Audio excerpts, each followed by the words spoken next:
It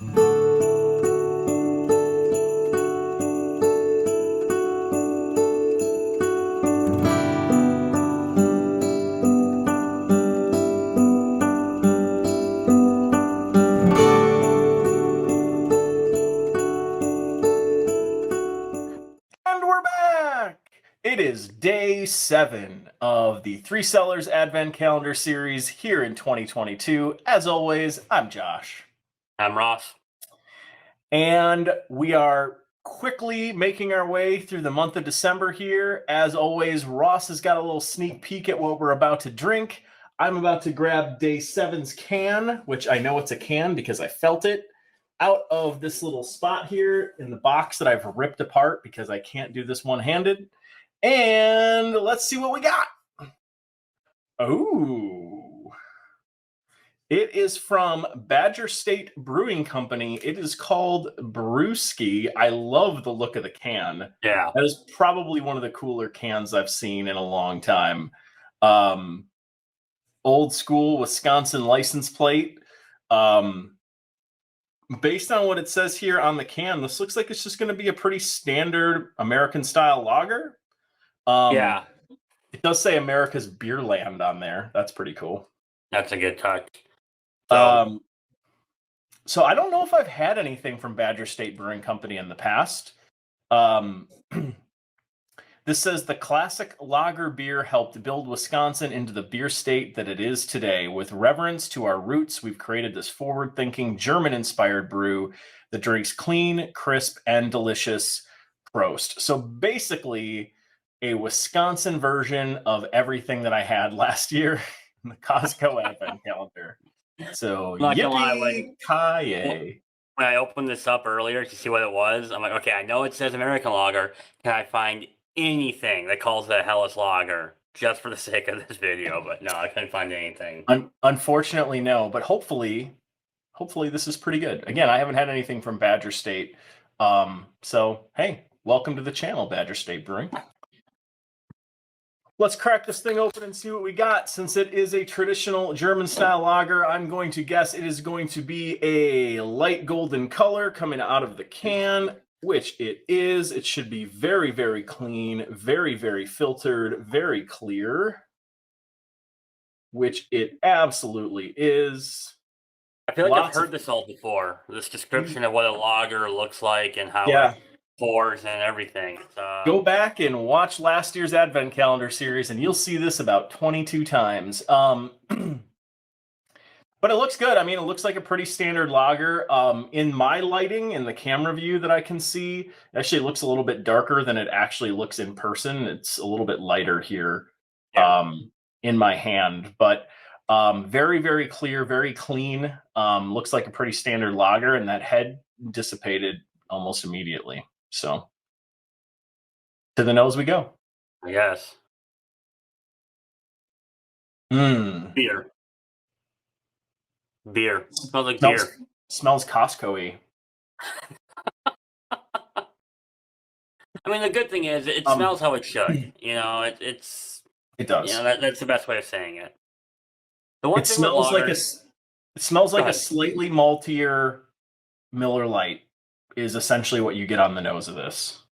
The thing with lagers, though, and you and I have kind of talked about this a little bit, is lagers, pilsners, you can't hide imperfections. If something's off, you're going to pick it up and everything. You can't just throw a flavor at it, throw some hops in there. It's got to be pretty precise to get that flavor profile down, which, it can really demonstrate how good a brewery is at making beer and everything, is how they make their simple beers. So, yeah. And it smells how it should. I don't want to we joke around about it, but it smells exactly how it should. So smells like a pretty standard German lager. So, cheers, buddy. Cheers. Day 7.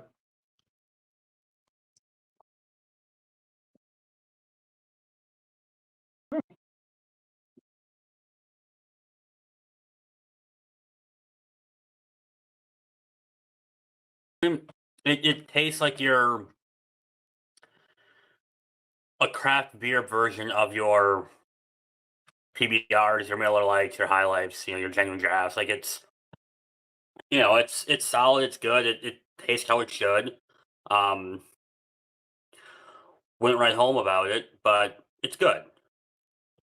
I think similar to the nose, it's a little bit more malt forward than your traditional light lager. It's not a light lager as described, right? So it's going to be a little bit more full flavored, probably closer to, an MGD, Yeah. something in that category, a Budweiser.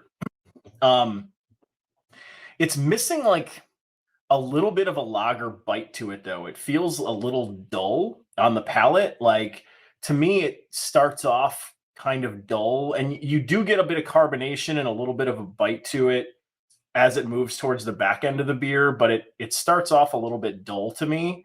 It takes a minute for it to actually pick up some of those malt characters and the carbonation that I expect in a beer like this. So I'm not sure what the deal is there, but not a bad beer. I mean, you can tell it was made properly. It's a solid lager, pretty standard fare here, though. Nothing really to write home about. Yeah. I think one thing we kind of talk about a lot, especially with certain types of beer, is this something I could see myself drinking at tailgate? Absolutely. It's not as, I think the thing for me, like you said, it's kind of missing something. For being a lager, it lacks a little bit of that, like, feeling of like refreshing. It doesn't overly refreshing like some lagers can be and everything. I would definitely drink this, but I don't think I would necessarily like. I think there's other lagers I'd rather just pick over this one. It's good, but you're right. It's missing a little bit of like cleanliness in the back end. So I can't believe I did this like 18 times last year in the advent calendar last year, because this is not that different from most of what I had last year. Again, it's fine. It's not trying to be anything crazy. Is this something, if I'm going to have a few beers in a night, I'm going to go grab? Probably not. But is it a decent lager? Sure, absolutely. I think it's just fine. So you gotta score this. I'm gonna put you on the spot first. What would you give this? I mean, again, I'm gonna score it for what it is. I'm gonna give this probably a 3.25. It's not the best lager I've had, to be honest. I might actually prefer one of the big brewery lagers, big beer lagers over this. Again, it's just not quite hitting how I want it to. Doesn't mean it's bad. And it's not trying to be anything crazy. So I'm going to go 3.25 on it. I think it's fine. Very drinkable, very sessionable if this is the kind of beer you're into. 3.25. Yeah. It's a well-made lager. I don't want to like discredit for what it is, but to score this in Untappd of like, if I was going to put on like the spectrum of all the beers, I can put it 2.5 just because there's other lagers I'd rather drink. Even the craft beer. To your point, like there's maybe even some of the bigger macro brews I would prefer over this. It's good, and I don't want to like discredit it. It's a solid lager. There's just others I've had in the craft beer that I just like a lot more. So I'm gonna say 2.5. It's average. It's right there. So. No offense to them, but the least exciting beer in the box so far, other than the can, it is leading the can category. It's the best can so far. Easily the best can. Yeah, yes. That's a displayable can without a doubt. For sure. Yeah, it's cool. Yeah. All right. Well, day 7, kind of turning a corner. I think I'm curious to see what comes this weekend as we move into Friday and start moving towards essentially week 2 of the Advent Calendar series. So stick around. A lot more content where this is coming from, and some guests very, very near to the show. So we should have some guests coming here very, very soon and joining us. So there'll be a little bit more surprises as we move forward. So again, stick around. More to come where this one came from, and we'll see all of you tomorrow. Thanks, everyone. Bye-bye.